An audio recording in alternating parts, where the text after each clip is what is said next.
Assalamualaikum warahmatullahi wabarakatuh. Hamdan wa syukran lillah amma ba'du. Alhamdulillah, pada kesempatan ini dalam rangka memenuhi ujian akhir semester mata kuliah Literasi Komputasi yang diampu oleh Ibu Suci Rahmatia SC MSC. Perkenalkan, nama saya Aam, saya dari kelas HE19X, Fakultas Hukum Universitas Al-Azhar Indonesia, Blended Learning, dan di sini saya mendapatkan tema Green Campus. Dan di sini yang sebelumnya sudah dijadikan tugas oleh Ibu Suci, yaitu pembuatan blog, pembuatan poster, dan pembuatan video.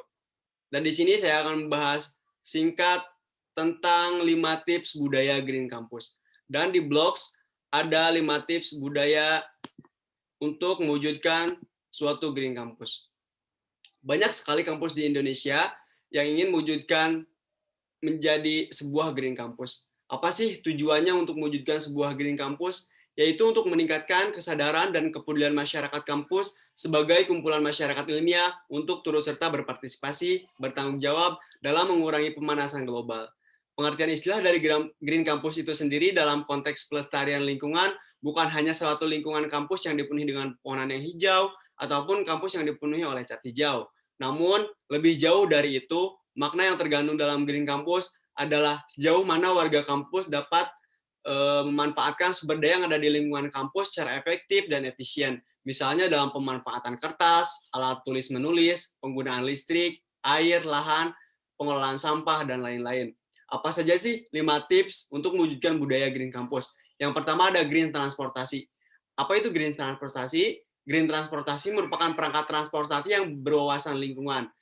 Transportasi hijau merupakan pendekatan yang digunakan untuk menciptakan transportasi yang sedikit atau tidak menghasilkan gas rumah kaca dan mengurangi polusi udara yang dihasilkan dari transportasi tersebut.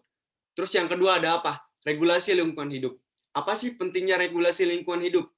Regulasi lingkungan hidup merupakan salah satu hal yang terpenting dan aspek yang harus diperhatikan dalam menjalani aktivitas baik dalam kehidupan sehari-hari maupun dalam lingkup usaha. Regulasi lingkungan hidup juga sangat berperan penting dalam mendukung aspek terwujudnya Green Campus. Dan yang ketiga ada manajemen limbah. Untuk pengolahan limbah itu sendiri, itu sangat penting bagi kita sebagai warga kampus untuk memilah-milih mana yang termasuk organik, mana yang termasuk anorganik, dan mana yang termasuk B3. Hal itu dapat mendukung dari bagaimana cara mengelola sampah atau limbah-limbah yang dapat didaur ulang dan yang tidak dapat didaur ulang. Yang keempat ada efisiensi energi. Efisiensi energi adalah usaha yang dilakukan dengan tujuan untuk mengurangi jumlah energi yang dibutuhkan dalam menggunakan sebuah peralatan atau bahkan sistem yang berhubungan dengan energi. Contohnya, isolasi rumah yang memungkinkan bangunan rumah tersebut untuk dapat menggunakan energi pemanas atau pendingin yang sedikit untuk mencapai pertahanan suhu yang nyaman, memasang lampu neon, LED, skylight, dan mengurangi jumlah energi yang diperlukan. Apabila energi yang sudah tidak diperlukan, mungkin alangkah baiknya kita untuk mematikan supaya lebih hemat dan efisiensi energi itu sendiri. Terus yang kelima nggak kalah penting yaitu infrastruktur bangunan hijau. Jadi dalam membangun sebuah kampus, kita harus melihat dan meneraca bagaimana infrastruktur yang menyokong supaya terbentuknya suatu budaya Green Campus. Dalam segi desain, konstruksi, operasi, perawatan, renovasi, dan peruntuhannya. Infrastruktur bangunan hijau sangat menyokong penting dalam budaya Green Campus. Kalau misalkan infrastrukturnya sudah dibangun menjadi sebuah infrastruktur yang dapat mendukung untuk terwujudnya suatu budaya Green Campus, maka hal-hal kecil lainnya bisa dapat mengikuti dalam infrastruktur bangunan hijau tersebut.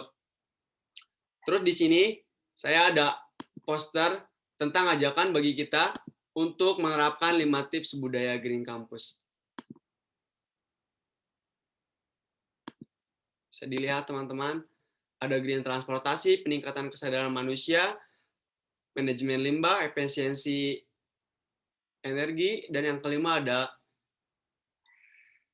infrastruktur bangunan hijau. Terus di sini ada video animasi tentang bagaimana dan tips and tricks untuk membangun infrastruktur bangunan hijau. Mari kita simak sama-sama.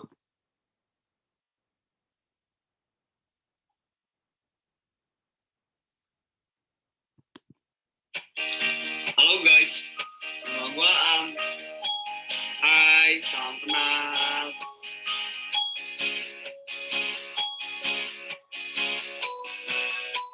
Dan di sini saya akan membahas 5 tips terwujudnya budaya Green Campus.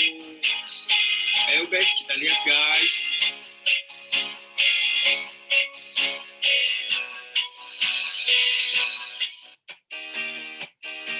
Kira-kira makan apa saja?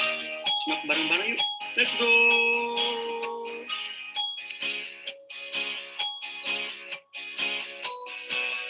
Yang pertama ada green transportasi.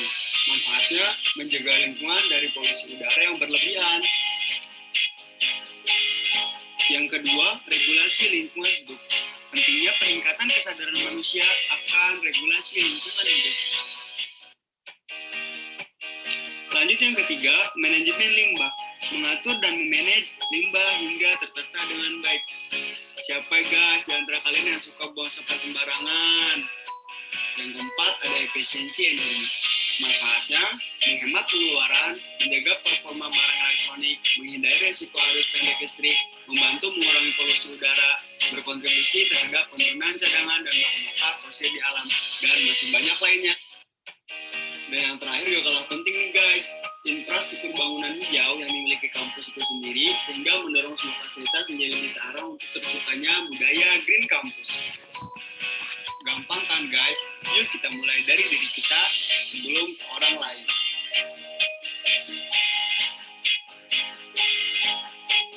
Kadang kita suka lupa terhadap hal-hal kecil yang impact-nya bisa menjadi besar. Ayo kita lakukan dari hal-hal kecil. Green Campus juga merupakan suatu gerakan atau program yang mewujudkan suatu kampus yang hijau dan mengurangi pemanasan global. Itu tadi 5 tips untuk mewujudkan budaya Green Campus. Thanks for watching. Bye. Jadi berikut adalah sedikit tentang video animasi budaya Green Campus. Dan untuk tips bagi kita-kita, ayolah kita mulai bersih dari kita untuk menopang perubahan bangsa. Atau bisa diartikan dengan kita mulai dari diri kita dengan mulai hal-hal kecil yang bisa berimpact besar. Kayak misalkan kita bisa membuang sampah pada tempatnya, itu adalah salah satu contoh hal-hal kecil. Demikian yang dapat saya sampaikan. Kurang lebihnya mohon maaf. Wassalamualaikum warahmatullahi wabarakatuh.